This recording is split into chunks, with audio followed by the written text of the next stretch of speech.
जय श्री राम। आज हम बात करने वाले हैं एक ऐसे टॉपिक के ऊपर जो कि वर्तमान में सभी यूथ का और उनके पेरेंट्स का बहुत कॉमन प्रॉब्लम है। प्रॉब्लम क्या है कि 12th के बाद में पेरेंट्स को चिंता ये रहती है कि बच्चे को कौन सा सब्जेक्ट दिलाएं जिससे वो अपने करियर में ग्रोथ करें, और वहीं यूथ अपनी एजुकेशन कंप्लीट करने के बाद में कन्फ्यूज रहते हैं कि वो कौन से सेक्टर में जाएँ, वो जॉब करें या बिज़नेस करें। बिज़नेस करें तो कौन सा करें, और जॉब करें तो कौन से सेक्टर में जाएँ जिससे उनके करियर में ग्रोथ हो। तो इस वीडियो के माध्यम से आपके सारे डाउट क्लियर हो जाएंगे और आप ये जान पाओगे कि आपके लिए कौन सा करियर श्रेष्ठ है। तो वीडियो पूरा देखिएगा जिससे आपकी समझ में आ सके। तो स्वागत आप सभी का आपके अपने YouTube चैनल एस्ट्रोलॉजर महर्षि जी में। यदि अभी तक आपने इस चैनल को सब्सक्राइब नहीं किया है तो प्लीज़ अपने चैनल को सब्सक्राइब कीजिए और बेल आइकन को प्रेस कीजिए, जिससे आप घर बैठकर इस प्रकार की नॉलेजफुल वीडियो का लाभ ले पाएँ। काल पुरुष की कुंडली में शनि ग्रह 10th हाउस और 11th हाउस को रिप्रेजेंट करते हैं। इन दोनों के कारक माने गए हैं। 10th हाउस जो कि हमारे प्रोफेशन का होता है, हमारे स्टेटस और इमेज को दर्शाता है। वहीं जो 11th हाउस होता है वो प्रॉफिट को, गेंस को, इनको दर्शाता है। इसीलिए कहा जाता है कि कर्म करोगे तभी तो लाभ होगा। तो अब इस विषय को हम आगे लेकर चलते हैं और समझते हैं कि किस प्रकार शनि ग्रह हमारे जन्म कुंडली में हमारे कार्य क्षेत्र को डिसाइड करता है।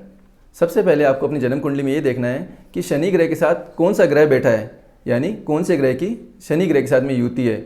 यानी या तो वो एक दूसरे के साथ में बैठे हो या फिर वो 1-5-9 के ट्राइन में हो, तो वो कंजंक्शन माना जाता है।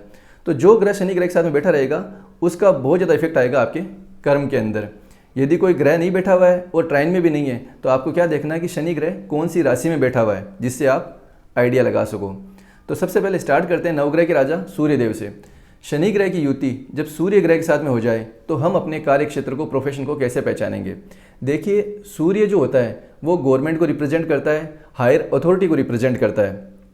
तो हम ये दे सकते हैं कि जब एक शनि ग्रह सूर्य ग्रह के साथ में युति बना ले तो ऐसा व्यक्ति गवर्नमेंट से जुड़ा हुआ काम कर सकता है या फिर हायर अथॉरिटी में भी आपको देखने को मिल सकता है। बिजनेस की हम बात करें तो जो भी गवर्नमेंट से टेंडर लेकर जो भी व्यक्ति कार्य करते हैं वो भी हम सूर्य ग्रह से देखते हैं।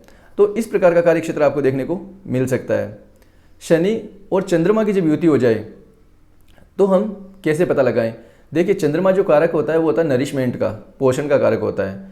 तो नर्सिंग जो डिपार्टमेंट होता है, जितने भी नर्सेज होती है, ये भी हम चंद्रमा से ही देखते हैं। तो शनि और चंद्रमा की युति ये दिखाती है कि ऐसा व्यक्ति नर्सिंग डिपार्टमेंट में भी जा सकता है। इसके अलावा रेस्टोरेंट, फूड, क्योंकि जो फूड होता है वो चंद्रमा का ही कारक है। टूर एंड ट्रेवल, ये सब हम चंद्रमा से देखते हैं। जितने भी डेयरी प्रोडक्ट हैं वो सब हम चंद्रमा के ही कारक मानते हैं। ऐसा डोमेन आपको देखने को मिल सकता है।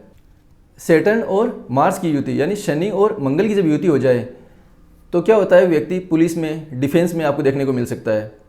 टेक्निकल डिपार्टमेंट भी आपको देखने को मिल सकता है, क्योंकि जो मंगल ग्रह है वो टेक्निकल को भी डिफाइन करता है।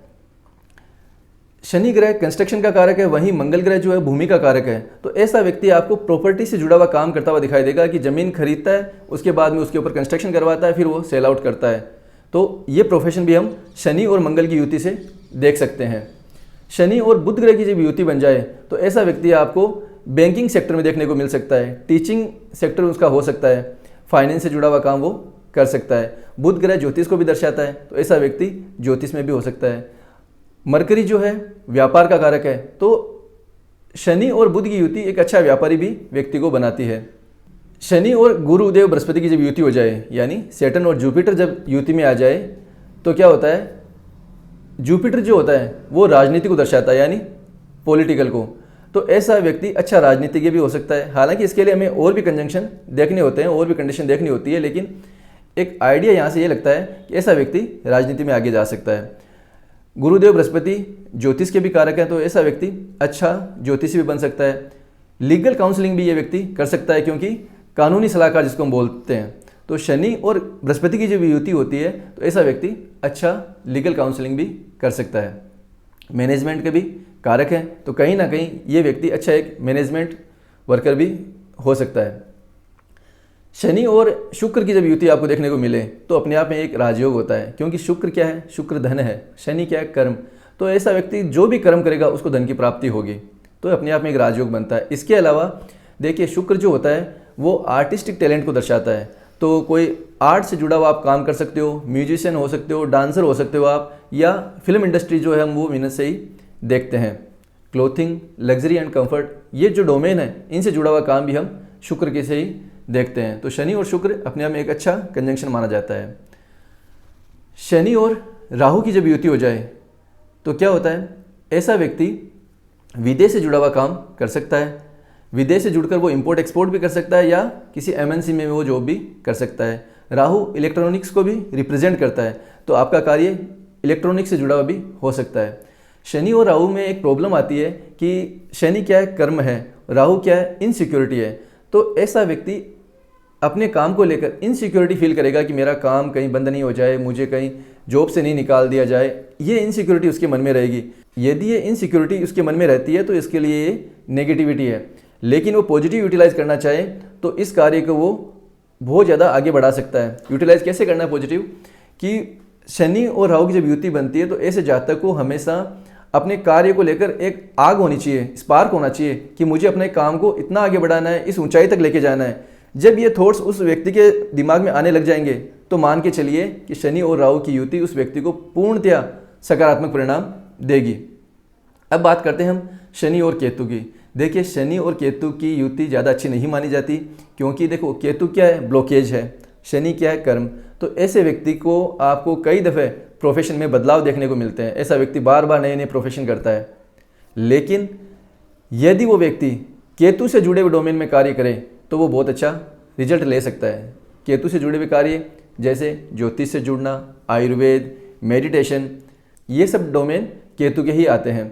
केतु बुटीक को भी दर्शाता है, यानी जो सुई होती है वो केतु को रिप्रेजेंट करती है। तो ऐसा व्यक्ति बुटीक कर सकता है या सिलाई से जुड़ा हुआ काम भी ऐसा व्यक्ति कर सकता है। ऐसा व्यक्ति बहुत अच्छा लॉयर भी हो सकता है, क्योंकि केतु जो होता है वो लॉ को भी दर्शाता है। तो इस प्रकार आप अपनी जन्म कुंडली के माध्यम से आसानी से इस कंजंक्शन को समझ सकते हो और देख सकते हो कि आपके लिए कौन सा कार्य क्षेत्र आपके लिए बेस्ट रहेगा। क्योंकि इनसे जुड़ा हुआ यदि आप काम करते हो तो आपको अपने प्रोफेशन के अंदर कभी भी प्रॉब्लम नहीं आएगी, रुकावट नहीं आएगी, और आप अपने जन्म कुंडली के अकॉर्डिंग अपने कार्य क्षेत्र को अलाइन कर पाओगे। इस वीडियो से संबंधित यदि आपके कोई भी डाउट है कि आप अपनी जन्म कुंडली में देखकर समझ नहीं पा रहे हो कि मेरे ये युति कैसे बन रही है या है क्या नहीं है, तो आप हमें कमेंट करके आराम से पूछ सकते हो। आशा करता हूँ कि ये वीडियो आप ज़्यादा से ज़्यादा शेयर करोगे, जिससे जितने भी यूथ है जो कि कंफ्यूज है कि हमें सर्विस करनी चाहिए या बिजनेस करना चाहिए, तो आप उनको इस वीडियो के माध्यम से बता सकते हो कि आपके लिए ये प्रोफेशन ज़्यादा बेस्ट है। तो कमेंट करके ज़रूर हमें बताइएगा कि वीडियो कैसा लगा। आगे फिर मिलेंगे, तब तक के लिए जय श्री राम।